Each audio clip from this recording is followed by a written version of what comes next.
Hello friends, tricks for all students में आप सभी का एक बार फिर से स्वागत है। दोस्तों, आज की इस वीडियो में हम ह्यूमन राइट्स इन अ कंपैरेटिव पर्सपेक्टिव के एक चैप्टर जिसका नाम है भारत एवं दक्षिण अफ्रीका के संविधान में अधिकारों का प्रावधान को अच्छे से पढ़ेंगे। दोस्तों, ये कोई भी सब्जेक्ट हो, चाहे वो ह्यूमन राइट्स का हो या दूसरा भी कोई सब्जेक्ट हो सकता है जिसका ये चैप्टर हो, तो आपका ये चैप्टर है भारत एवं दक्षिण अफ्रीका के संविधानों में क्या अधिकार दिए गए हैं। स्पेशली जो जो भेदभाव हो रहा था भारत में और दक्षिण अफ्रीका में, तो जिन लोगों के साथ ये भेदभाव हो रहा था या जिन लोगों के साथ अन्याय हो रहा था, अब उनके लिए क्या प्रावधान, क्या अधिकार उन्हें दिए गए हैं इन दोनों ही देशों के संविधान में।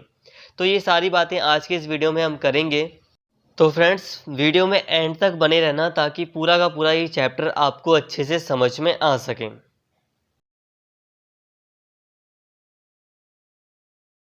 एक पृष्ठभूमि से, एक बैकग्राउंड से हम पूरे चैप्टर की शुरुआत करते हैं। तो भारत में जाति की तरह दक्षिण अफ्रीका के आबादी को नस्ल के आधार पर विभाजित किया गया था, जो अश्वेत लोगों के अल्प विकास के लिए जिम्मेदार था। अधिकांश अश्वेत लोग गुलाम थे और यहाँ तक कि उन्हें मौलिक अधिकारों से भी वंचित कर दिया गया था। इसलिए दक्षिण अफ्रीका और भारत में समाज बाद में जाति की शुद्धता और अशुद्धता और पूर्व में जाति के आधार पर शासन था। देखो दोस्तों, कहने का मतलब है कि भारत और दक्षिण अफ्रीका दोनों ही देशों में जो समाज था उस समाज में भेदभाव विद्यमान था। अब भारत में जो भेदभाव शुरू हुआ वो जाति के आधार पर हुआ। जाति के आधार पर समाज को बांट दिया गया और जाति के जो प्रमुख लोग थे उन्हें वो शासक के रूप में उभरे और निम्न जाति के लोगों के साथ अन्याय हुआ। इसी तरह दक्षिण अफ्रीका में नस्ल के आधार पर, रंग के आधार पर समाज विभाजित था। जो श्वेत लोग थे उनका वर्चस्व था शासन पर। उन्होंने भेदभावपूर्ण नीतियां अपनाई थी, जिसमें अश्वेत लोग, मतलब जो बिल्कुल काले लोग थे, जो अफ्रीकन्स थे, मूल अफ्रीकन्स थे, उनके साथ बहुत भेदभाव हुआ और कई तरह के उन्हें अन्याय सहन करने पड़े।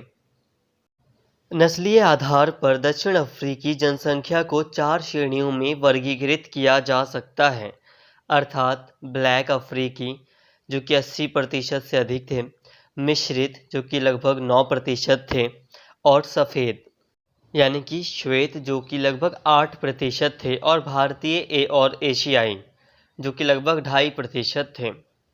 दोनों राष्ट्रों में संविधान बनाते समय संविधान निर्माताओं ने सामाजिक असमानता के मुद्दे को संबोधित किया और विशेष उपायों के साथ एक समतावादी समाज बनाने का प्रयास किया गया है।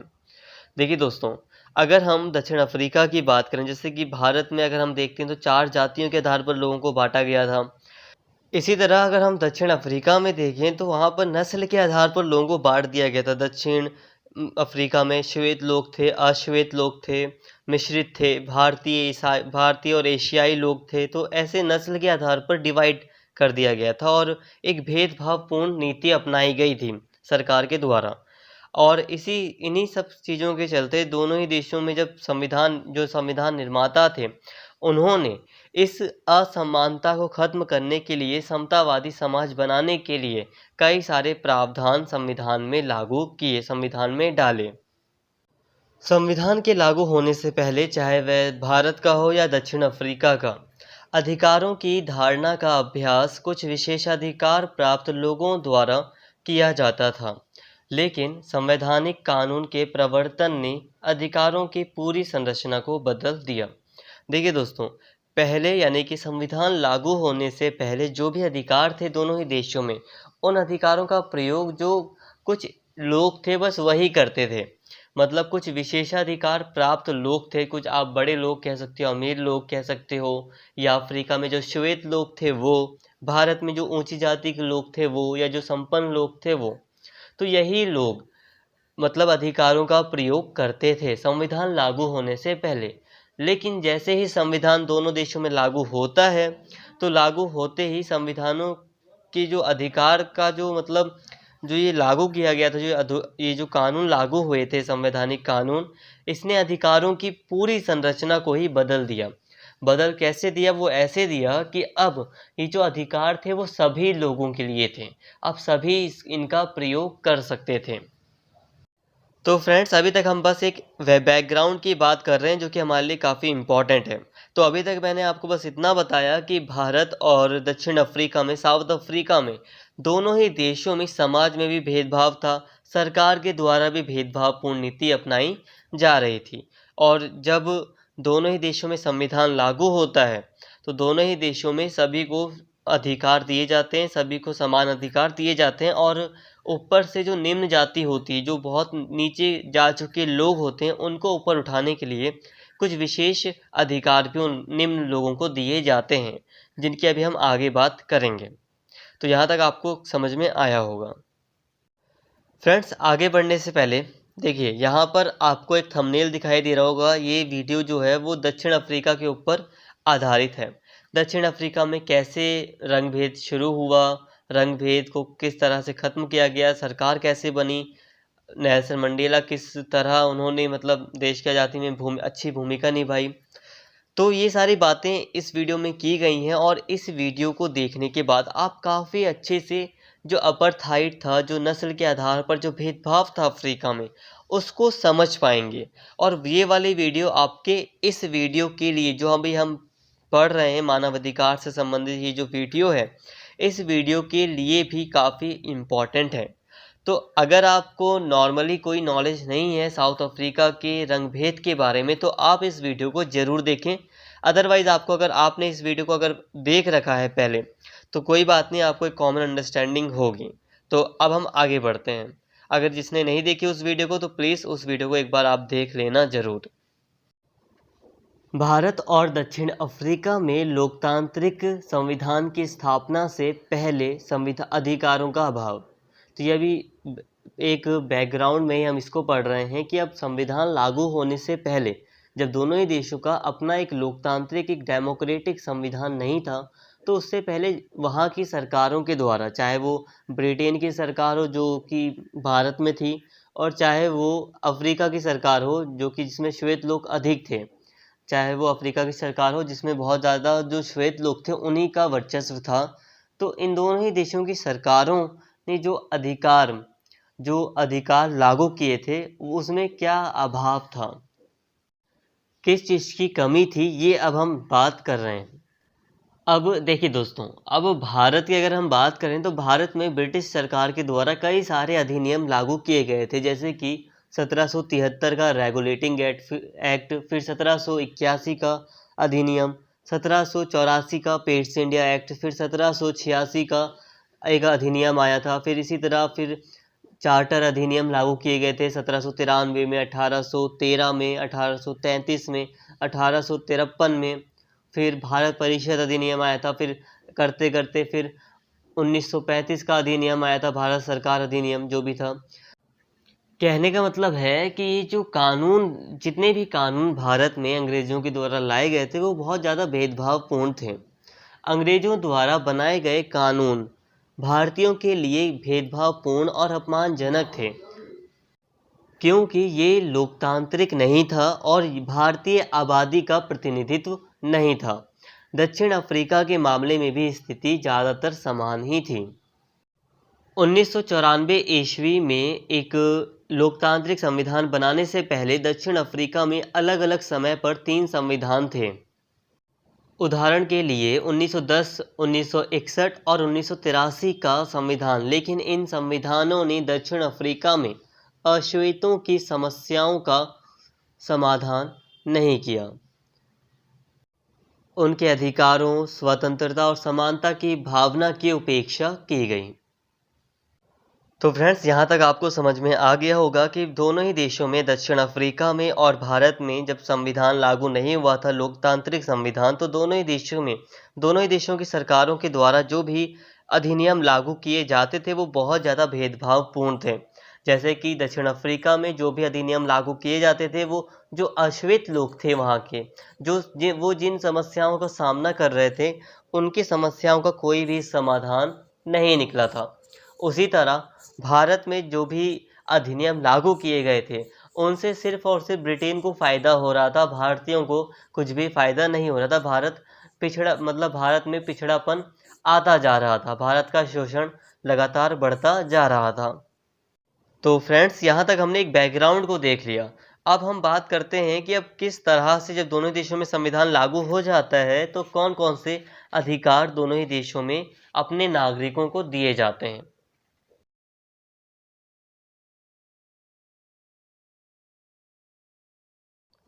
भारतीय और दक्षिण अफ्रीकी संविधान में अधिकार। तो फ्रेंड्स, अब हम बात करने जा रहे हैं कि दोनों ही देशों के संविधान में, कॉन्स्टिट्यूशंस में कौन कौन से अधिकार दिए गए हैं अपने नागरिकों को। तो सबसे पहले हम प्रस्तावना को देखते हैं दोनों देशों की। तो दोनों देशों की प्रस्तावना को हम सबसे पहले देख रहे हैं।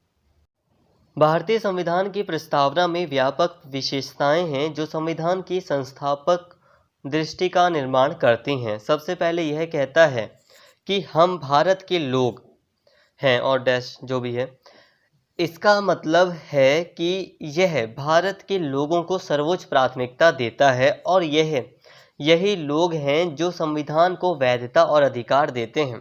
तो देखो दोस्तों, जो भारत का संविधान है वो सबसे पहले जो उसकी विशेषता है, जो प्रमुख विशेषता है वो ये है कि भारत का संविधान सारी चीज़ों को दर्शाता है कि आखिर भारत के संविधान के जो निर्माता थे वो भारत को कैसा बनाना चाहते थे और भारत के संविधान में क्या क्या मूल तत्व हैं। तो ये सारी चीज़ें भारत की प्रस्तावना, संविधान की प्रस्तावना, प्रियम्बल दिखाता है।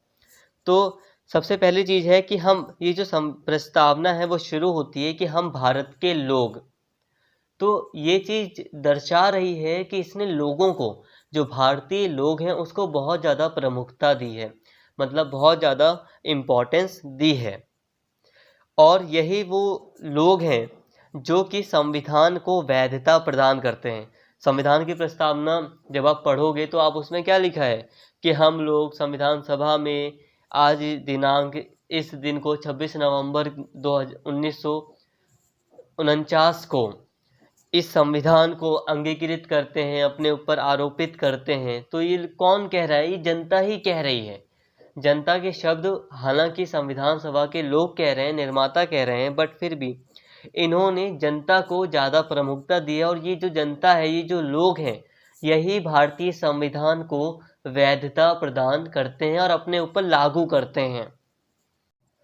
दूसरे प्रस्तावना में निहित शब्द संप्रभु, समाजवादी, धर्मनिरपेक्ष, लोकतांत्रिक और गणराज्य वर्णन करते हैं कि भारतीय राज्य की प्रकृति किस प्रकार की होगी। प्रस्तावना में न्याय, स्वतंत्रता, समानता और बंधुत्व जैसे शब्दों का उल्लेख भारतीय संविधान के लक्ष्य के बारे में दर्शाता है। तो देखो दोस्तों, भारत के जो संविधान के जो प्रस्तावना है उसमें ये जो शब्द हैं संप्रभु, समाजवादी, धर्मनिरपेक्ष, ये सारी चीज़ें बताता है कि आखिर भारत कैसा होगा। भारत का संविधान की जो विशेषताएं हैं उसको मुख्य जो उसके बिंदु हैं वो सारी बातें प्रस्तावना बता देती है। प्रस्तावना ने भारत को एक धर्मनिरपेक्ष राज्य घोषित किया है, मतलब कि भारत में धर्म के आधार पर कभी भी भेदभाव नहीं हो सकता। भारत जो होगा उसमें बंधुत्व, स्वतंत्रता, सामाजिक न्याय की भी बात की गई है, समानता की भी बात की गई है। तो ये सारी चीज़ें भारतीय संविधान की प्रस्तावना दर्शाती है। देखिए दोस्तों, चैप्टर बहुत ज़्यादा हार्ड नहीं है, इजी है। जो भी मैं बोल रहा हूँ वो आपको आसानी से समझ में आ रहा होगा, इसीलिए मैं बहुत ज़्यादा एक्सप्लेन नहीं कर रहा हूँ, थोड़ा एक्सप्लेन कर रहा हूँ, आपको समझ में आ रहा होगा। नस्लीय आधार पर दक्षिण अफ्रीका गैर श्वेत आबादी की पीड़ा, अधिकारों से वंचित और असमान उपचारों को दक्षिण अफ्रीका के संविधान के प्रस्तावना में मान्यता मिली, क्योंकि संविधान में हम अतीत के अन्याय को पहचानते हैं और इस आधार पर उल्लेख किया गया है। संविधान निर्माताओं ने तत्कालीन मौजूदा सामाजिक संरचना को व्यवस्थित करने का प्रयास किया और एक नई वैध सामाजिक व्यवस्था के निर्माण की सिफारिश किया है, जहां दक्षिण अफ्रीका के क्षेत्र में रहने वाले सभी लोगों के पास समान नागरिकता होगी और उनके साथ समान व्यवहार किया जाएगा। दक्षिण अफ्रीका के संविधान की प्रस्तावना में कहा गया है कि लिंग के आधार पर समानता होगी और प्रत्येक नागरिक को बिना किसी भेदभाव के अपने मौलिक अधिकारों और स्वतंत्रता का प्रयोग करने का अधिकार होगा और साथ ही सभी को कानूनों का समान संरक्षण प्राप्त होगा। अब जिस तरह हमने बात की भारतीय प्रस्तावना की, अगर हम उसी तरह देखें अफ्रीका की, जो दक्षिण अफ्रीका है उसकी संविधान की प्रस्तावना को देखें, तो दक्षिण अफ्रीका का जो संविधान है उसकी प्रस्तावना शुरू होती है कि हम अतीत के अन्याय को पहचानते हैं। मतलब संविधान में ये स्पष्ट तौर पर, ये साफ तौर पर कहा गया है कि अतीत में यानी कि इतिहास में आश्वेत लोगों के साथ, भारतीय एशियाई लोगों के साथ जो अन्याय हुआ था उसको हम सभी लोग स्वीकार करते हैं और उस अन्याय से उभरने के लिए हो सके तो कुछ विशेषाधिकार भी अश्वेत लोगों को दिए जाएंगे। कहने का मतलब आप समझ रहे होंगे मेरे कि अश्वेत लोगों के साथ जो अन्याय हुआ था उसको दक्षिण अफ्रीका में स्वीकार किया जाता है। ये संविधान की जो प्रस्तावना है अफ्रीका की, उसमें स्पष्ट तौर पर लिखा गया है। उदाहरण के लिए देखो, जैसे कि हम लोग आज के टाइम पर जो निम्न जाति की जो लोग थे, SC ST जो लोग थे, उनके अधिकारों को हम आज के टाइम पर, मतलब उनके अधिकार, जो आरक्षण से संबंधित अधिकार हैं, उनके खिलाफ हम खड़े नहीं होते हैं। नॉर्मली हम खड़े हो जाते हैं हम, क्योंकि हमें पता नहीं होता, बट जब हम गहराई में जाकर सोचते हैं कि यार बात तो सही है, इन लोगों के साथ अतीत में, इतिहास में काफ़ी भेदभाव हुआ था और आज भी इनकी स्थिति निम्न है, तो इसलिए इन्हें आरक्षण दिया जाना चाहिए। तो जब हम ऐसी चीज़ें सोचते हैं तो उस तरह, तो कहने का मतलब है कि हम एक तरह से यही कह रहे हैं कि हम जो भेदभाव हुआ था अतीत में लोगों के साथ उसको पहचान रहे हैं। तो उसी तरह दक्षिण अफ्रीका में अश्वेत लोगों के अधिकारों को पहचाना गया है, अन्याय को पहचाना गया है। और दक्षिण अफ्रीका में जो संविधान निर्माता थे, उन्होंने पूरी व्यवस्था को पुनर्व्यवस्थित करने का प्रयास किया है और अधिकार दिए गए हैं सभी को, और सभी को कानूनी रूप से संरक्षण, सुरक्षा दी गई है। मतलब अफ्रीका की प्रस्तावना में ये भी कहा गया है कि लिंग या किसी दूसरे आधार पर किसी भी प्रकार का भेदभाव नहीं किया जाएगा और भेदभाव के खिलाफ अधिकार या मौलिक अधिकार दिए गए हैं। तो दोस्तों ये बात हो गई प्रस्तावना की कि प्रस्तावना किस तरह से अधिकारों की बात करती है। अब हम बात करते हैं अब हम कि मौलिक अधिकार क्या हैं। दोनों ही देशों में मौलिक अधिकार दिए गए हैं, तो अब हम मौलिक अधिकारों की बात करते हैं। सबसे पहले हम बात करते हैं भारत के मौलिक अधिकारों की, कि भारत में नागरिकों को किस तरह से मौलिक अधिकार दिए गए हैं। दोस्तों अगर आपको मेरी आवाज़ में थोड़ी सी मतलब खराश के कारण कुछ थोड़ी सी बेकार लग रही होगी तो उसके लिए प्लीज़ सॉरी, थोड़ी सी खराश हो रही है मेरे गले में। तो अब हम डायरेक्ट बात करते हैं भारत के संविधान में जो मौलिक अधिकार हैं उनकी हम जल्दी से बात कर लेते हैं। देखिए बहुत ज़्यादा एक्सप्लेन नहीं करूँगा, शॉर्ट में जल्दी मैं आपको बता दूंगा। वैसे तो बहुत डीपली आपको समझाना है, बट मुझे नहीं लगता कि समझाने की ज़रूरत है। मौलिक अधिकार आपने लगभग, अगर पॉलिटिकल साइंस के स्टूडेंट हैं तो आपने लगभग 11th क्लास से इन्हें लगातार आपने पढ़ाई की होगी, और फिर भी अगर आपने नहीं पढ़ा तब भी आपको समझ में आ जाएगा। जल्दी से इसे एक बार देख लेते हैं। तो देखिए दोस्तों, भारत के संविधान के भाग 3 में अनुच्छेद 12 से लेकर 35 तक में मौलिक अधिकारों का वर्णन किया गया है। 26 जनवरी 1950 को जब संविधान को अपनाया गया था, मतलब लागू किया गया था, अपनाया नहीं गया था, लागू किया गया था, तो उस समय भारतीय संविधान में 7 मौलिक अधिकार थे। पहला जो था वो था समानता का अधिकार, दूसरा था स्वतंत्रता का अधिकार, तीसरा था शोषण के खिलाफ अधिकार, चौथा था धर्म की स्वतंत्रता का अधिकार, पांचवा था सांस्कृतिक और शैक्षिक अधिकार, छठा था संपत्ति का अधिकार और सातवां था संवैधानिक उपचारों का अधिकार। ये जो 7 अधिकार थे वो बहुत ही ज़्यादा डिटेल में थे। जैसे कि समानता का अधिकार अनुच्छेद 14 से लेकर 18 तक था, और इसी तरह स्वतंत्रता का अधिकार 19 से लेकर 22 तक, और फिर इसी तरह ये क्रम वाइज थे, और ये कई सारे अनुच्छेदों में इन अधिकारों को डिटेल में एक्सप्लेन किया गया था। अब अभी हम डिटेल में इन्हें देख लेते हैं थोड़ा। तो यहाँ तक आपको समझ में आया होगा, बट आप एक चीज़ ध्यान दीजिए, ये जो संपत्ति का अधिकार है, अब संपत्ति का अधिकार जो अनुच्छेद 31 है, अब ये कोई भी अधिकार नहीं रहा है। अब इसे मौलिक अधिकारों से हटाकर इसे कानूनी अधिकार बना दिया गया है। कानूनी अधिकार और मौलिक अधिकार में काफ़ी अंतर होता है। मौलिक अधिकार के लिए हम सुप्रीम कोर्ट जा सकते हैं, हाई कोर्ट जा सकते हैं, हमारे पास काफ़ी पावर होती है। बट कानूनी अधिकार के लिए हमारे पास इतनी ज़्यादा पावर नहीं होती है।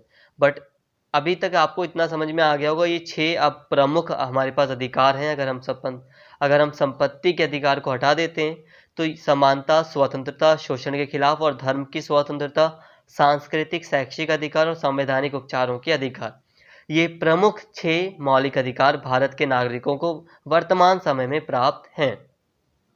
अब जैसा कि मैंने बताया कि भारत में अनुच्छेद 12 से लेकर 35 तक, आर्टिकल 12 से लेकर 35 तक में मूल अधिकार, मौलिक अधिकार बताए गए हैं। तो आर्टिकल वाइज अब हम देख लेते हैं। तो अनुच्छेद 12 में ये स्पष्ट किया गया है कि आखिर राज्य यानी कि स्टेट शब्द को एक्सप्लेन किया गया है। देखो, जितने भी अनुच्छेद हैं उन सभी में बातें की गई है कि राज्य को ये नहीं करना चाहिए, राज्य के खिलाफ नागरिक को ये अधिकार प्राप्त है। तो राज्य का क्या मतलब होता है, ये पहली चीज़ है ना कि आखिर राज्य का मतलब, स्टेट का मतलब क्या है। स्टेट में कौन सी चीज़ आती है? क्या नगर पालिका स्टेट में आती है? क्या सीएम की गवर्नमेंट स्टेट में आती है? या प्राइम मिनिस्टर की ही गवर्नमेंट स्टेट में आती है? तो स्टेट का आखिर मतलब क्या होता है? क्या अदालत भी स्टेट का एक हिस्सा है, राज्य का एक हिस्सा है? तो ये सारी चीज़ें आर्टिकल 12 में एक्सप्लेन की गई हैं। आर्टिकल जो 13 है, अनुच्छेद जो 13 है, इसमें बताया गया है कि कौन सी चीज़ मूल अधिकारों, कौन सा कोई भी कानून, यह आर्टिकल जो 13 है वो कहता है कि जो कानून मूल अधिकारों का उल्लंघन करेगा वो कानून नहीं होगा, उसका मतलब जीरो होगा। कहने का मतलब है कि कोई भी ऐसा कानून मान लो सरकार बनाती है, संसद बनाती है, जो कि मौलिक अधिकारों के विरुद्ध है, तो अदालत ने कह दिया है कि कोई भी कानून बना दे संसद जो कि मौलिक अधिकारों के विरुद्ध है, तो उस कानून का कोई भी अर्थ नहीं होगा, उसका मतलब कुछ नहीं है, वो कानून नहीं होगा। तो अब हमारे प्रमुख अधिकार शुरू होते हैं, जो है समानता का अधिकार। इसमें जो अनुच्छेद 14 है वो विधि के समक्ष समता और विधियों का समान संरक्षण का अधिकार देता है। मतलब कि कानून के आगे सभी व्यक्ति समान हैं और सभी समान के साथ समान व्यवहार किया जाएगा। समान के साथ समान का क्या मतलब है कि जो जितने भी विकलांग व्यक्ति हैं उन सभी के साथ एक जैसा व्यवहार होगा, जितने भी फिट व्यक्ति हैं, हेल्दी पर्सन हैं, उनके साथ एक जैसा व्यवहार होगा। मतलब कहने का ये है कि अनुच्छेद 14 के अंतर्गत ही ये भी प्रावधान है कि अगर एक विकलांग व्यक्ति है और एक पूरी तरह फिट व्यक्ति है तो दोनों के बीच भेदभाव किया जा सकता है। क्योंकि भाई देखो, वो विकलांग व्यक्ति है तो उसे कुछ स्पेशल इंस्ट्रूमेंट दिए जा सकते हैं, या उसे अगर एग्ज़ाम की बात है तो उसे एग्ज़ाम के लिए एक्स्ट्रा 1 घंटा टाइम भी दिया जा सकता है। तो विधियों का समान संरक्षण भी अनुच्छेद 14 में दिया गया है। अगर हम बात करें अनुच्छेद 15 की, तो अनुच्छेद 15 में कुछ आधारों पर विभेद का प्रतिषेध है। मतलब कि कुछ आधार पर, कुछ बेसिस पर कोई भी भेदभाव नहीं किया जा सकता, जैसे कि धर्म के आधार पर, जाति के आधार पर, लिंग के आधार पर, जन्म स्थान के आधार पर भेदभाव नहीं किया जा सकता। हालांकि इसके लिए कुछ अपवाद भी हैं, संसद को, राज्य को कुछ अधिकार दिए जाते हैं कि वो महिलाओं, बच्चों के लिए कुछ विशेषाधिकार बना सके। बट फिर भी आर्टिकल 15 अनुच्छेद 15 कहता है कि कुछ मतलब लिंग, जाति, धर्म के आधार पर कोई भी भेदभाव किसी भी के साथ भी नहीं किया जा सकता। इसी तरह जो आर्टिकल 16 है, अनुच्छेद 16 है, वो लोक नियोजन के विषय में अवसर की समता प्रदान करता है। अब भारतीय संविधान में ये जो अनुच्छेद है वो कहता है कि जितनी भी सरकारी नौकरियां निकलेंगी, जो भी सरकार अब नौकरियां निकालती है, विभिन्न पदों पर जो नौकरियां निकाली जाती हैं उसमें अवसर की समानता होगी। मतलब सभी को समान अवसर मिलेगा, किसी के साथ भी भेदभाव नहीं किया जाएगा। हालांकि कुछ इसके अपवाद भी हैं, बट फिर भी ये अधिकार दिया गया है। हम यहाँ पर बस एक ये देख रहे हैं कि यहाँ पर भारतीय नागरिकों को ये सारे अधिकार मिले हुए हैं। हालांकि यहाँ पर कुछ अपवाद होता है, एक्सेप्शन होती हैं, उनकी ओर अभी हम ध्यान नहीं दे रहे हैं। हम बस ये देख रहे हैं कि ये अधिकार भारतीय नागरिकों को मिले हुए हैं। इसके बाद अनुच्छेद 17 में अस्पृश्यता का अंत कर दिया गया है। पहले भारत में अस्पृश्यता के आधार पर बहुत ज़्यादा भेदभाव होता था, तो इसका अंत कर दिया गया है। इसके अलावा जो अनुच्छेद 18 है उसके तहत उपाधियों का अंत कर दिया गया है। उपाधियों का मतलब पहले जो ज़्यादा महान व्यक्ति माने जाते थे या जो ज़्यादा संपन्न व्यक्ति थे उन्हें कई सारी उपाधियां दी जाती थी। उपाधियों में कई विशेषाधिकार भी शामिल थे, जैसे कि किसी को महाराजा की उपाधि दे दी, किसी को राजा की, किसी को दूसरी उपाधियां दे दी जाती थी आज़ादी से पहले। तो इससे होता ये था कि उसके पास विशेषाधिकार, कई सारे प्रिविलेजेस आ जाते थे। तो अनुच्छेद 18 के तहत इसका भी अंत कर दिया गया है। तो अभी हमने अनुच्छेद 14 से लेकर 18 तक देखा कि कुल मिलाकर भारतीय नागरिकों को कई तरह से समानता दी गई है, समानता का कई तरह से अधिकार दिया गया है। अब आता है स्वतंत्रता का अधिकार। ये प्रमुख एक मौलिक अधिकार है। इसके अंतर्गत भी कई सारे अनुच्छेदों में इस स्वतंत्रता के अधिकार को एक्सप्लेन किया गया है। जैसे कि आर्टिकल जो 19 है, सिर्फ अनुच्छेद 19 6 तरह के अधिकार देता है। जैसे कि वाक एवं अभिव्यक्ति की स्वतंत्रता, मतलब बोलने की स्वतंत्रता है, अपने विचारों को रखने की स्वतंत्रता देता है। अनुच्छेद 19 के अंतर्गत ही शांतिपूर्ण सम्मेलन की स्वतंत्रता दी गई है। संगम या संघ बनाने का अधिकार है, ऑर्गेनाइजेशंस बनाए जा सकते हैं। अबाध संचरण की स्वतंत्रता दी गई है, मतलब कि आप पूरे देश में कहीं भी घूम सकते हो। हालांकि कुछ अपवाद है, कुछ इस पर प्रतिबंध भी है। इसके अलावा निवास का अधिकार है, व्यवसाय करने का अधिकार है। तो ये सारे अधिकार अनुच्छेद 19 के तहत दिए गए हैं। अनुच्छेद 20 के तहत अपराध के लिए दोष सिद्धि के संबंध में संरक्षण, मतलब कि अनुच्छेद 20 जो है वो कोई भी व्यक्ति है उसे अपने अपराध के लिए दोष सिद्धि के, मतलब कि अब किसी व्यक्ति ने कोई अपराध किया है तो उसका जो भी, मतलब उसको सज़ा दी जाएगी वो एक लीगल फॉर्म में सज़ा होगी और उसकी क्या क्या प्रक्रिया होगी उससे संबंधित अनुच्छेद 20 संरक्षण देता है उस व्यक्ति को। जैसे कि कोई दोहरी शर्ती नहीं होगी। अपराध के लिए दोष सिद्धि के संबंध में संरक्षण में ये भी शामिल है कि अब मान लो किसी व्यक्ति ने एक बार एक क्राइम कर लिया, अब उसी व्यक्ति को अगर एक बार सज़ा मिल चुकी है अपने क्राइम के लिए तो वो दोबारा उसी क्राइम के लिए उसको सज़ा नहीं दी जा सकती। अनुच्छेद 21 के तहत प्राण एवं दैहिक स्वतंत्रता व्यक्तियों को प्राप्त है, जिसमें जीवन और व्यक्तिक स्वतंत्रता शामिल है। इसी अनुच्छेद 21 का में शिक्षा का अधिकार दिया गया है। भारतीय नागरिकों को शिक्षा का अधिकार 21 का के अंतर्गत अनुच्छेद 21 का में दिया गया है। अनुच्छेद 22 में निरोध एवं गिरफ्तारी से संरक्षण दिया गया है, मतलब कि गिरफ्तारी किसकी होनी चाहिए, किन कानूनों में होनी चाहिए, किस में नहीं होनी चाहिए। अनुच्छेद 22 के अंतर्गत ये अधिकार दिया गया है। कितने समय तक किसी व्यक्ति को हिरासत में रखा जा सकता है, नज़रबंद किया जा सकता है, ये सारी बातें अनुच्छेद 22 में की गई हैं और व्यक्तियों को इससे संरक्षण दिया है। तो यहाँ तक बात हो गई समानता के अधिकार की और स्वतंत्रता के अधिकार की, जो कि ये दो एक महत्वपूर्ण मौलिक अधिकार थे। हमने इनकी बात कर ली है। अब हम बात करते हैं शोषण के विरुद्ध अधिकारों की। तो भारतीय नागरिकों को कई अनुच्छेदों के अंतर्गत शोषण के विरुद्ध मौलिक अधिकार भी मिला है। जैसे कि अनुच्छेद 23 मानव दुर्व्यापार एवं बलात् श्रम का निषेध करता है, मतलब कि मानव का आप व्यापार नहीं कर सकते, इंसानों को बेच नहीं सकते, खरीद नहीं सकते, जबरदस्ती श्रम नहीं करा सकते किसी से। तो ये सारे अधिकार अनुच्छेद 23 के अंतर्गत दिए गए हैं।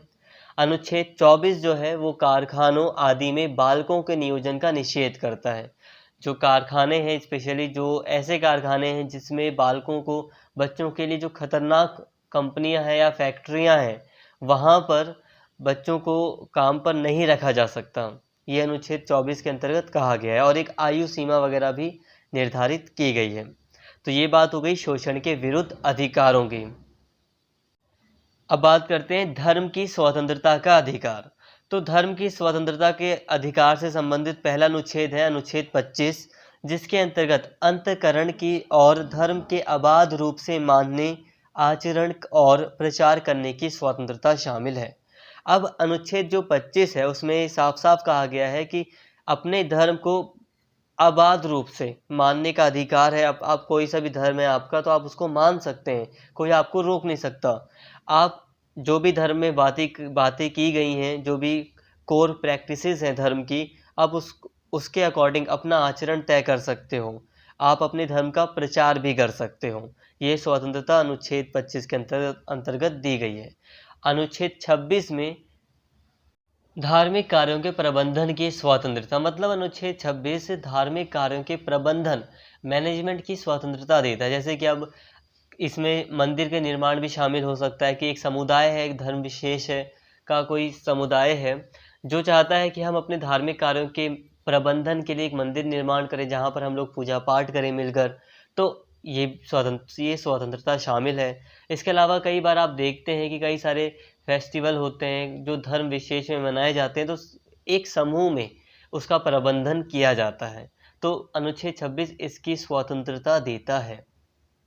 इसके अलावा भारतीय संविधान का अनुच्छेद 27 धर्म की अभिवृद्धि के लिए करों के संदाय से स्वतंत्रता, मतलब कि जो अनुच्छेद 27 है, आर्टिकल 27 है, वो अगर कोई भी कार्य धर्म की अभिवृद्धि, धर्म के विकास के लिए किया जा रहा है, उसमें जो भी पैसा लग रहा है तो उसमें से सरकार टैक्स नहीं लेगी।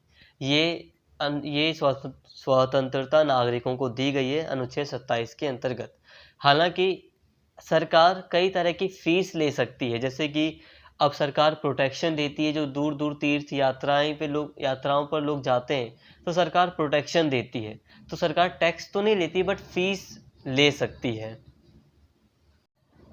धार्मिक शिक्षा में उपस्थित होने से स्वतंत्रता, अब अनुच्छेद 28 जो है वो धार्मिक शिक्षा में उपस्थित होने से स्वतंत्रता देता है। अब जैसे कि कोई एक विशेष मतलब कार्यक्रम है जिसमें धार्मिक शिक्षा दी जा रही है, तो व्यक्ति के पास ये अधिकार है कि वो चाहे तो उस धार्मिक शिक्षा को ले चाहे ना ले, वो स्वतंत्र है धार्मिक शिक्षा ग्रहण करने के लिए। तो यहाँ तक बात हो गई धार्मिक स्वतंत्रता के मौलिक अधिकार की। अब है कि भारतीय संविधान में संस्कृति और शिक्षा संबंधी अधिकार भी दिए हैं। तो अनुच्छेद 29 के तहत अल्पसंख्यकों के हितों का संरक्षण किया गया है। अब जो अल्पसंख्यक वर्ग है, जैसे कि यहाँ पर भाषा के आधार पर, लिपि, संस्कृति के आधार पर जो अल्पसंख्यक वर्ग है, उसे ये अधिकार है कि वो अपनी भाषा को बनाए रख सकता है, अपनी संस्कृति को बनाए रख सकता है। यहाँ पर सिर्फ धार्मिक अल्पसंख्यक नहीं आ रहे, यहाँ पर वो लोग आ रहे हैं जिनका अपना छोटा सा कल्चर है।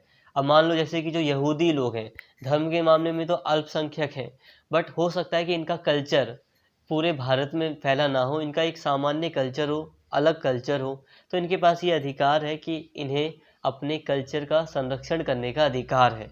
अब भाषा के आधार पर भी हो सकता है, किसी भी स्थान की भाषा हो सकती है, चाहे वहाँ पे मुस्लिम, हिंदू, सिख, ईसाई सब मिलकर रह रहे हैं, बट वहाँ की भाषा जो है वो एक स्पेसिफिक भाषा है, थोड़े से लोग ही हैं, तो वो अल्पसंख्यक की कैटेगरी में आ जाते हैं। तो उनके पास ये अधिकार होगा कि वो अपनी भाषा को बनाए रखें, अपनी भाषा को प्रोत्साहन दें। इसके अलावा अनुच्छेद 30 शिक्षा संस्थानों की स्थापना और प्रशासन करने का अल्पसंख्यक वर्गों का अधिकार। अब ये स्पेशली जो भाषाई और धार्मिक अल्पसंख्यक हैं, उनको ये अधिकार देता है कि जो अल्पसंख्यक हैं वो अपने शिक्षा संस्थान स्थापित कर सकते हैं। जैसे कि मैंने थोड़ी देर पहले बोला भाषाई अल्पसंख्यक, तो जो भाषाई अल्पसंख्यक हैं वो ऐसे स्कूल खोल सकते हैं जिसमें उनकी भाषा को प्रोत्साहन दिया जाए, जिसमें उनके बच्चे पढ़ें और अपनी भाषा को सीखें वो लोग, तो ऐसे ऐसे वो अपनी भाषा को बनाए रख सकते हैं। तो उनके पास ये अधिकार है कि वो अपनी शिक्षा संस्थानों की स्थापना कर सकते हैं, और उनके पास ये भी अधिकार होगा कि वो अपनी ही शिक्षा संस्थानों में उन्हीं व्यक्तियों को नियुक्त करें जिन्हें वो चाहते हैं। अब कोई शिक्षा संस्थान है जहाँ पर उन्हीं के धर्म से संबंधित या उन्हीं की भाषा से संबंधित व्यक्ति की आवश्यकता है, तो वो भाषा के आधार पर वहाँ पर वो अपने ही व्यक्तियों को नियुक्त करेंगे या उस व्यक्ति को नियुक्त करेंगे जो उनकी शिक्षा संस्थान के लिए ज़्यादा उपयुक्त होगा। इसके बाद आता है अनुच्छेद 31। अनुच्छेद 31 मैंने स्टार्टिंग में ही बता दिया था कि भारतीय संविधान का जो अनुच्छेद 31 है वो संपत्ति का मौलिक अधिकार देता था, बट अब वो कोई मौलिक अधिकार नहीं है, अब एक वो कानूनी अधिकार है। तो अनुच्छेद 31 का वर्णन अब यहाँ पर करना जरूरी नहीं है। अब यहाँ पर बात करें अनुच्छेद 32 की, जो कि एक सबसे बड़ा अनुच्छेद भारतीय संविधान का माना जाता है, जो कि भारतीय नागरिकों के स्पेशली जो मौलिक अधिकार है उनके उल्लंघन होने पर अदालत में जाने का उन्हें अधिकार देता है। जो ये अनुच्छेद 32 है वो नागरिकों को अपने मूल अधिकारों के, मौलिक अधिकारों के हनन होने पर सर्वोच्च न्यायालय में जाने का अधिकार देता है। टोटली कहा जाए तो ये संवैधानिक उपचारों का अधिकार है। तो देखिए दोस्तों, यहाँ तक हमने भारतीय, यहाँ पर हम बात कर रहे हैं, देखो एक कंक्लूजन मैं आपको देता हूँ। इस चैप्टर में हम बात कर रहे हैं दक्षिण अफ्रीका और भारत में नागरिकों को कौन से अधिकार मिले हुए हैं। तो अभी हमने बात कर ली भारत की, कि भारत में नागरिकों को कई तरह के मौलिक अधिकार मिले हैं और उन सभी के हमने अनुच्छेद, एक आर्टिकल वाइज हमने सभी अधिकारों को देख लिया। मौलिक अधिकारों को जो मेन अधिकार थे उन लगभग उनको देख हमने लिया। अब मैंने बहुत तेज़ी से पढ़ाया है इसलिए क्योंकि बहुत सारे लोगों को पहले से ही इस चीज़ की जानकारी है, नहीं भी है तो इतना ज़्यादा डिटेल में नहीं जाना है बहुत ज़्यादा, बस एक कॉमन अंडरस्टैंडिंग अगर आप बना लेंगे अनुच्छेद वाइज हल्की तो आप काफ़ी अच्छा लिख सकते हैं। तो इसलिए भारतीय संविधानों में जो मौलिक अधिकार दिए गए थे उनको अभी तक हमने पूरी तरह से समझ लिया है। तो अब हम कह सकते हैं कि भारत में भारतीय नागरिकों को समानता, स्वतंत्रता और शोषण के विरुद्ध अधिकार, संस्कृति से संबंधित अधिकार दिए गए हैं और संवैधानिक उपचारों का अधिकार दिया गया है। तो धार्मिक स्वतंत्रता का अधिकार, तो ये सारे अधिकार भारतीय नागरिकों को प्राप्त हैं और ये अनुच्छेद 12 से लेकर 35 तक हैं। और मैंने आपको मतलब 32 अनुच्छेद 32 तक ही एक्सप्लेन किया। 32 के बाद जो अनुच्छेद हैं वो उन्हें एक्सप्लेन करना ज़रूरी नहीं है, क्योंकि अब अनुच्छेद 32 के बाद जो अनुच्छेद है जैसे कि अनुच्छेद 33, तो वो पुलिस और जो सैन्य बल है उनके मूल अधिकारों से संबंधित है।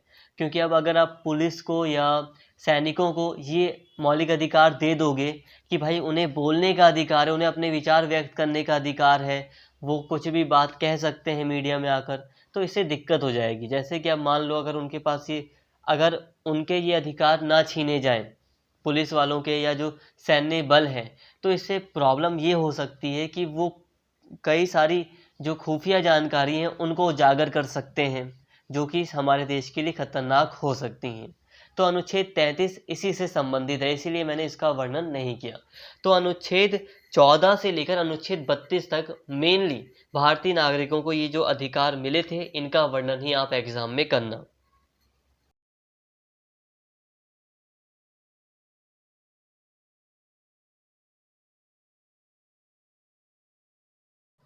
तो दोस्तों अब हम बात करते हैं कि दक्षिण अफ्रीका में, साउथ अफ्रीका में नागरिकों को, वहाँ के नागरिकों को कौन से अधिकार मिले हुए हैं। तो दक्षिण अफ्रीका के संविधान में एक भाग है, एक खंड है अधिकारों का बिल, जिसमें कि वहाँ के नागरिकों को कई सारे अधिकार दिए गए हैं। अब हम उनकी बात करते हैं। तो अधिकारों का बिल, यह दक्षिण अफ्रीका के संविधान का सबसे पवित्र खंड है। यह वह हिस्सा है जो दक्षिण अफ्रीकी लोगों को स्वयं के विकास के लिए किसी भी भेदभाव के विरुद्ध अधिकारों को सक्षम बनाता है। दक्षिण अफ्रीका के संविधान के अध्याय 2 में अधिकारों का प्रावधान है। धारा 7 में अधिकारों से संबंधित 3 उपधाराएं हैं, यानी धारा 7(1) जो दक्षिण अफ्रीका में एक समृद्ध लोकतंत्र की स्थापना के लिए अधिकारों के विधेयक को सबसे महत्वपूर्ण भाग के रूप में परिभाषित करती है। देखो दोस्तों, अब दक्षिण अफ्रीका के संविधान का एक पार्ट है अधिकारों का बिल, जो कि नागरिकों को बहुत ज़्यादा अधिकार देता है। यह वो हिस्सा है, अधिकारों का बिल वो है जो दक्षिण अफ्रीकी नागरिकों को किसी भी प्रकार के भेदभाव के विरुद्ध उनके अधिकारों को सक्षम बनाता है, उन्हें अधिकार देता है कि उनके खिलाफ कोई भी भेदभाव नहीं किया जाएगा। और अध्याय 2 में अधिकारों का प्रावधान है। संविधान के अध्याय 2 में, यहाँ जो दक्षिण अफ्रीका का संविधान है उसके अध्याय 2 में अधिकारों का प्रावधान किया गया है, जिसकी धारा 7 कहते हैं ना, अनुच्छेद 7, तो वहाँ की धारा 7 जो है वो 3 उपधाराओं में बटी हुई है। अब वहाँ की जो धारा 7 है, जो अनुच्छेद 7 जिसे अब आप कह सकते हो, तो अनुच्छेद जो 7 है वहाँ का, वो 3 पार्ट्स में डिवाइडेड है। तो पहला है धारा 7(1) जो कि दक्षिण अफ्रीका में एक समृद्ध लोकतंत्र की स्थापना के लिए अधिकारों के विधेयक को इम्पोर्टेंस देती है। मतलब कि धारा 7(1) में कहा गया है कि अधिकार के बिना एक अच्छे लोकतंत्र की स्थापना नहीं की जा सकती। यह गरिमा, समानता और स्वतंत्रता जैसे बुनियादी मानवीय मूल्यों को प्राथमिकता देता है। अब अनुच्छेद 7(1) जो है वो गरिमा, समानता, स्वतंत्रता जैसे जो बुनियादी मानवीय मूल्य हैं, मतलब कि एक इंसान को मिलने ही चाहिए। अब प्रत्येक इंसान को कम से कम स्वतंत्रता, समानता तो मिलनी ही चाहिए, गरिमा मतलब उसकी एक सेल्फ रिस्पेक्ट तो होनी चाहिए। तो जो बुनियादी मानवीय मूल्य हैं उसकी बात करता है ये जो धारा 7(1) है वो। धारा 7(2), अब जो ये सेकंड पार्ट है धारा 7 का, धारा 7(2), इसमें कहा गया है कि बिल ऑफ राइट्स में निहित अधिकारों का सम्मान, संरक्षण और प्रचार करना राज्य की जिम्मेदारी होगी। अब इसमें कहा गया है कि जो अधिकार दिए जाएंगे उसका सम्मान करना, उसकी प्रोटेक्शन करना, संरक्षण करना अधिकारों लोगों को जागरूक बनाना उनके अधिकारों के प्रति, तो ये जिम्मेदारी राज्य की होगी, सरकार की होगी, स्टेट की होगी। धारा 7(3) सत्यनिष्ठा के अधीन अधिकारों के विधेयक की सीमाओं के बारे में बात करती है।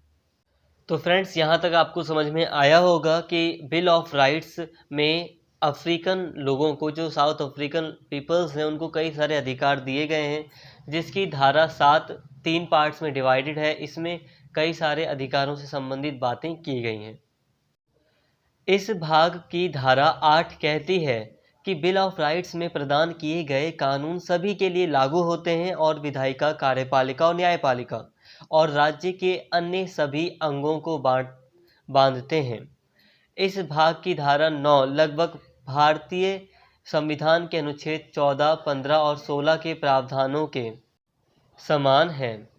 मतलब जो अनुच्छेद यानी कि धारा 8 है वो कहती है कि ये जो राइट्स हैं, जो भी अधिकार दिए गए हैं बिल ऑफ राइट्स में, वो सभी के लिए हैं और कार्यपालिका, न्यायपालिका या विधायिका इसको खत्म नहीं कर सकती है। इसके अलावा धारा 9 में जो अधिकार दिए गए हैं वो भारतीय संविधान के अनुच्छेदों जो कि 14, 15 और 16 हैं, उनमें जो अधिकार बताए गए हैं उससे काफ़ी मिलती जुलती है।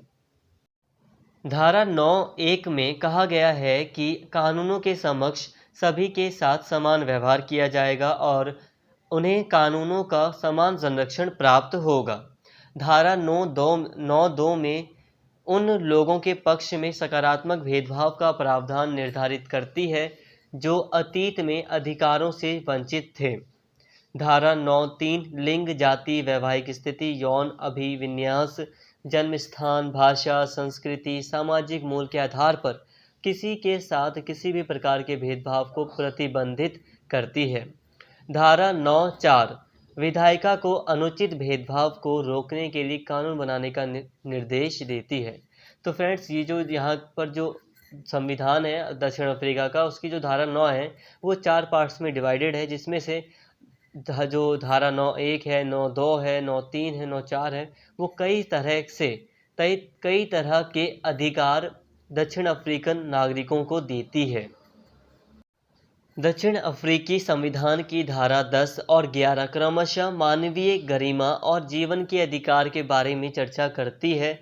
इस भाग की धारा 12(1) किसी को भी बिना किसी उचित कारण के स्वतंत्रता से वंचित करने पर रोक लगाती है।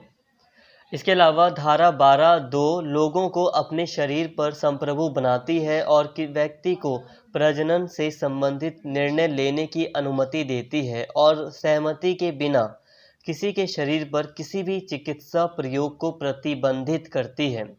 तो फ्रेंड्स, यहाँ पर आप समझ पा रहे होंगे, बहुत ईजी है कि दक्षिण अफ्रीका के कई सारे संविधान की, दक्षिण अफ्रीका के कई सारे अनुच्छेद हैं, कई सारी धाराएं हैं जो कई तरह के मौलिक अधिकार दक्षिण अफ्रीकी नागरिकों को देती है। जैसे कि अभी हमने बात की अनुच्छेद 12(1) की, तो अनुच्छेद 12(1) और 12(2) व्यक्तियों को उनकी स्वतंत्रता से वंचित करने पर रोक लगाती है कि सरकार किसी भी बिना किसी कारण के व्यक्ति की स्वतंत्रता का हनन नहीं कर सकती। इसके अलावा अनुच्छेद यहाँ पर जो धारा 12(2) है वो व्यक्ति को शारीरिक स्वतंत्रता देती है कि किसी भी व्यक्ति के साथ उसके शरीर पर किसी भी तरह का प्रयोग नहीं किया जा सकता, कोई एक्सपेरिमेंट नहीं किया जा सकता। इसी तरह बिल ऑफ राइट्स, इस भाग का मतलब है बिल ऑफ राइट्स की धारा 13 में किसी भी रूप की दासता को समाप्त करने का प्रावधान है। संविधान की धारा 15 के तहत धर्म के अधिकार पर चर्चा की गई है। धारा 16 में अभिव्यक्ति की स्वतंत्रता का प्रावधान है और धारा 16(1)(a) में प्रेस की स्वतंत्रता के बारे में बताया गया है, जो भारतीय संविधान में है। दक्षिण अफ्रीका के संविधान की धारा 18 सभी को अपना संघ बनाने का अधिकार देती है और इस भाग की धारा 19 नागरिकों को राजनीतिक दल में शामिल होने, बनाने, सदस्यों की भर्ती करने और निर्धारित आयु सीमा के अनुसार चुनाव लड़ने और मतदान करने का अधिकार देती है। इस भाग की धारा 22 और 23 अपनी पसंद का पेशा चुनने मतलब व्यापार को चुनने की स्वतंत्रता प्रदान करती है और क्रमशः ट्रेड यूनियन भी बनाती है। संपत्ति के अधिकार पर धारा 25 में चर्चा की गई है, जो सामान्य आवेदनों के कानून के अलावा किसी को भी अपनी संपत्ति से वंचित करने पर रोक लगाता है। यह कानून शर्तों में संपत्ति के अतिक्रमण के मामले में मुआवजे के बारे में भी चर्चा करता है। अधिकारों के विधेयक में बच्चों के अधिकार धारा 28 में, शिक्षा धारा 29 में, सांस्कृतिक अधिकार संविधान जो भी है दक्षिण अफ्रीका का उसकी धारा 30 से 31 में और न्यायालयों तक पहुंच की जो धारा है वो धारा 34 है। अधिकारों की सीमा धारा 36 आदि के प्रावधान भी किए गए हैं। तो देखिए दोस्तों, दक्षिण अफ्रीका में जो संविधान है उसका एक भाग है संविधान का बिल ऑफ राइट्स, अधिकारों का बिल, जिसमें कई सारी धाराएं हैं। जैसे कि अभी हमने देखा था धारा 7, धारा 8, धारा 9, 10, 11, 12, 13, 14 करके अभी बहुत सारी धाराएं अभी हमने देखी। इन सभी में दक्षिण अफ्रीकी नागरिकों को कई सारे अधिकार मिले हुए हैं, जिसको मैंने बता भी दिया। अब समझाने की कोई ज़रूरत नहीं, ये बिल्कुल सिंपल है। जैसे कि धारा 29 में शिक्षा का अधिकार दिया गया है, धारा 30 से 31 में सांस्कृतिक अधिकार दिए हैं। सांस्कृतिक अधिकार नॉर्मली आप समझ जाएंगे, सांस्कृतिक अधिकार अपनी संस्कृति को बनाए रखने का अधिकार। धारा 34 में न्यायालयों तक जाने का अधिकार है कि आपके पास अधिकार है कि अगर आपके किसी भी अधिकार का हनन होता है, सरकार उसका हनन करती है या मूल अधिकारों का उल्लंघन करती है, तो आप उसके लिए न्यायालय जा सकते हैं। तो ये सारे अधिकार वहाँ के नागरिकों को इन सभी धाराओं में दिए गए हैं। तो फ्रेंड्स, यहाँ पर हमने भारतीय नागरिकों और अफ्रीकी नागरिकों, जो दक्षिण अफ्रीकी नागरिक हैं, इन दोनों ही देशों के संविधानों में नागरिकों को जो अधिकार दिए गए हैं उनकी बात हमने कर ली। अब जो भी चीज़ें बची हुई हैं उनको हम नेक्स्ट पार्ट में कवर कर लेंगे, क्योंकि वीडियो काफ़ी लंबी हो जाती है तो इससे थोड़ी सी प्रॉब्लम होती है वीडियो को पूरी तरह समझने में। अब हम वीडियो को यहीं पर स्टॉप करते हैं, बट एक कंक्लूज़न अगर मैं दूं तो इस वीडियो में हमने जो भी चीज़ें सीखी वो मेनली थी कि पहले हमने एक बैकग्राउंड लिया था दोनों ही देशों का, साउथ अफ्रीका का भी और भारत का भी एक बैकग्राउंड लिया था। फिर बैकग्राउंड में हमने देखा था, एक पृष्ठभूमि में देखा था कि दोनों देशों के नागरिकों के साथ काफ़ी ज़्यादा भेदभाव हुआ था और दोनों ही देशों के नागरिकों का बहुत ज़्यादा शोषण हुआ था। समाज ने भी शोषण किया था, सरकार ने भी शोषण किया था। तो इसी के तहत दोनों ही देशों के संविधानों में कई सारे समानता के अधिकार दिए गए और उन सभी अधिकारों को हमने देख लिया है। बट कुछ अधिकार हैं जैसे कि सकारात्मक अधिकार, जिनको मैं नेक्स्ट वीडियो में समझाऊंगा, महिलाओं के अधिकार, इनको थोड़ा सा डिटेल में नेक्स्ट वीडियो में हम कवर कर लेंगे। तो ये फर्स्ट पार्ट है और ये फर्स्ट पार्ट बहुत ज़्यादा इंपॉर्टेंट था, तो प्लीज़ आई होप आपने इसको देख लिया होगा। तो फ्रेंड्स, वीडियो को यहीं पर स्टॉप करते हैं। अगर ये वीडियो अच्छी लगी हो तो प्लीज़ चैनल को सब्सक्राइब कर लें और इसका नेक्स्ट पार्ट ज़रूर देख लें। तो प्लीज़ फ्रेंड्स, वीडियो को लाइक ज़रूर करना और कमेंट करके अपना फीडबैक ज़रूर देना। Thank you.